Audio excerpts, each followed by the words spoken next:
Welcome back to Gator Country TV. It's my pleasure now to welcome in a friend of mine, a guy who was a great player at the University of Florida back under Steve Spurrier. Steve Spurrier once told me this guy was the most popular player he had.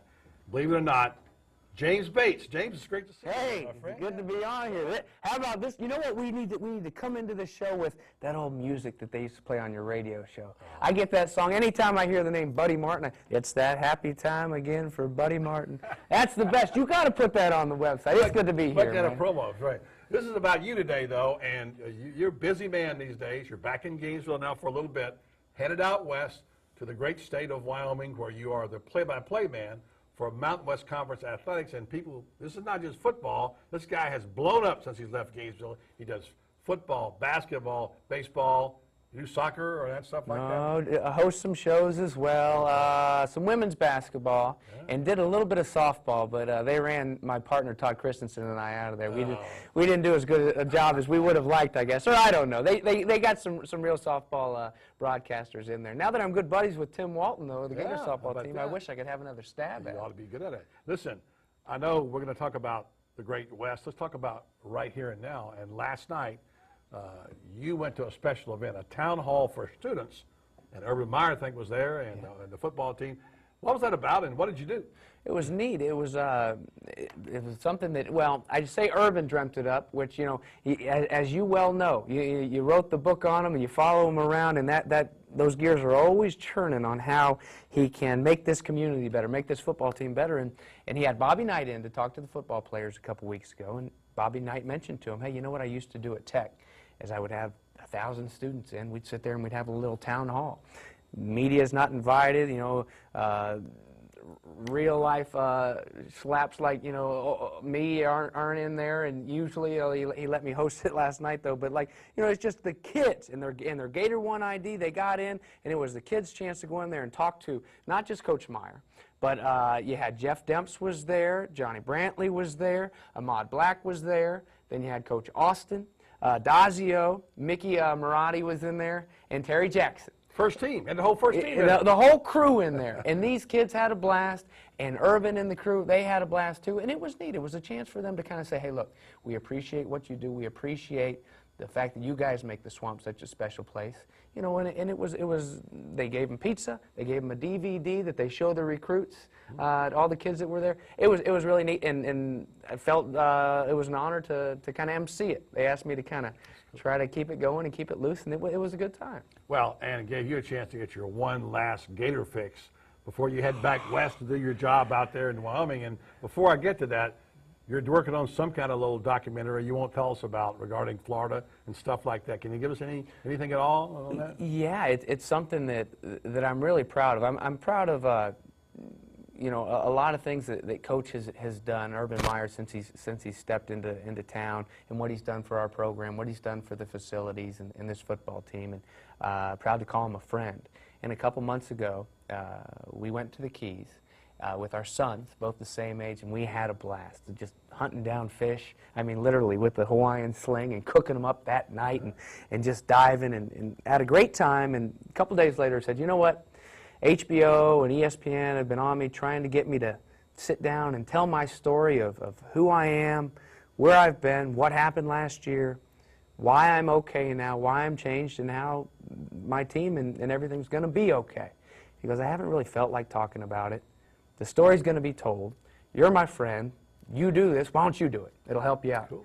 And so it's really been a treat to, you know, not only spend time with him, but with Shelly, who's been through so much, and who I think is the stronger of all the Myers. She's where it all comes from. She's awesome. But the kids, Billy Donovan, Earl Bruce, Sonny Lubick, going to see Tebow next week to add to it, just on and on and on.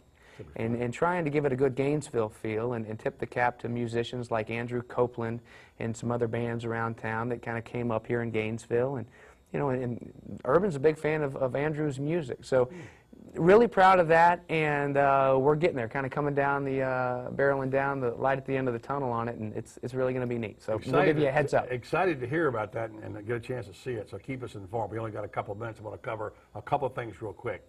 We talked about Urban. Talk about the football team this year. I know you're not really inside of it, but quickly, your thoughts about this program, where it's been, where it's going. Just where it's going is it's kind of the old cliche of reloading. And you look at these players that are in there, just the speed on that field. You know, last night at that event, here sits Jeff Demps, not just one of the fastest football players in the nation, the fastest guy, a national champion, indoor, outdoor. You know, he's the only Florida athlete that's won national championships in more than one sport, and he's won, you know, one football and several now with what they're doing over there at track and field. It's good to see them up on top. But just such good athletes, and the big question is, it's almost unfair to say, okay, Urban, how are you going to do now that Tebow is gone, who could go down as the greatest player ever to play college football, and you've got a brand new quarterback. But Johnny Brantley is, you know, has had just enough of a taste, and he's grown up under Kerwin Bell. He's grown up under his dad and his uncle, who's one of the best football players ever to come through here, linebacker Scott Brantley. Johnny Brantley's going to be okay, and I'm excited to watch him kind of go and make it his team, Ahmad Black's team, and all these other new guys, Pouncey, and just to kind of see a new fresh start. 26-2 and still rolling. It's going to be fun to watch. Real quick, I want to get to this Mountain West Conference thing because, boy, the Mountain West Conference is kind of blown up here.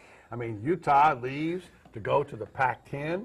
Suddenly BYU's talking about going independent. We'll see about that. Now they add 2 teams. Mountain West is doing pretty well. You cover all the league. You talk to the coaches and all the people at these schools.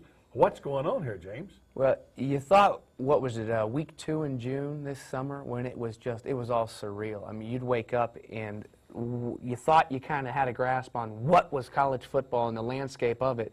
And Texas, you know, Texas A&M, OU, just whoop, whoop, whoop, whoop. Everything has changed, and it's not going to go back to normal anytime soon. It sure doesn't seem like anyway. And nobody's taking a break in my league. You know, Utah, of course, gone, like you mentioned. Boise State is a swamp. How about Boise State? Oh, the story of the Mountain West right now to be in the Mountain West. Exactly, and you know, and it's kind of, just try to give you a quick cliff notes for those who, you know, SEC people don't have to worry about this, but out there, these other leagues, they have this kind of window to try to become an automatic qualifying conference. 2004 was year 1 of that 4-year window. Urban Meyer at Utah ran the table, beat Pitt, BCS Busters before anybody knew what that was. But then years 2, 3, and 4 were just okay. The Big East was up. The Big East is in now. Here's this new window. We're in year 2, kind of halftime. Year 1, we all know what Utah did to Alabama in the Sugar Bowl. Only team undefeated that year. Last year, TCU was a heck of a team. Lost to Boise State. You swap out Utah and you get Boise State. So we get nothing to show for what Utah's done, but with Boise State, they got to beat Virginia Tech.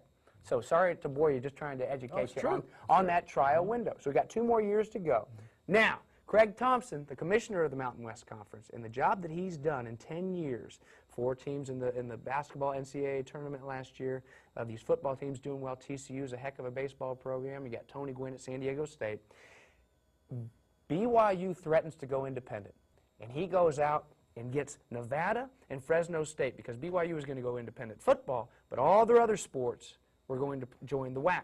Well, now there's really no WAC to join. WAC's very unhappy with the commissioner. And so, you know, buddy, it's funny because all these people that major in sports administration, sports management, I want to be an athletic director when I grow up. But, you know, I've always kind of wondered, I kind of have a feel, but what exactly are they studying? I think this Mountain West Conference and Craig Thompson case study would be an amazing class to see how it all goes. We're almost out of time. I just got 30 seconds. I want to say this. Look in the camera and tell me that Boise State is the number 3 team in the country, ahead of your Florida Gators. Oh. That's what the preseason poll says in the AP.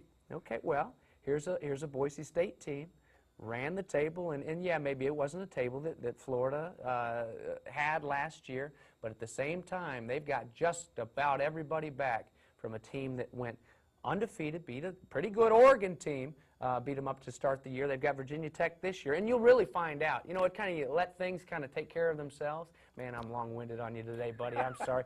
But Virginia Tech. So if they can take care of Virginia Tech, that's a big one in Blacksburg, you know, and then they've got a fairly easy table to run. But this is a heck of a team, a heck of a program that Chris Peterson has built. And you know what? Things will take care of themselves. I'm proud to be out there in the Mountain West, proud of having Boise State come in, and I'm proud of my Gators too. Hey, why not orange and blue? All orange and blue match up for the national championship. It's great to be with you, by the way. My producer's going to kill me later, but the heck with him. It's been a good He's your son. You wouldn't kill him. Yeah, and hope to see you again soon. And If not, have a great trip out to Wyoming, and thanks for being on the show. Thanks for Appreciate it. having me on. Good to be Anytime. with you. All right, Anytime. James Bates. He used to do a show about this someplace.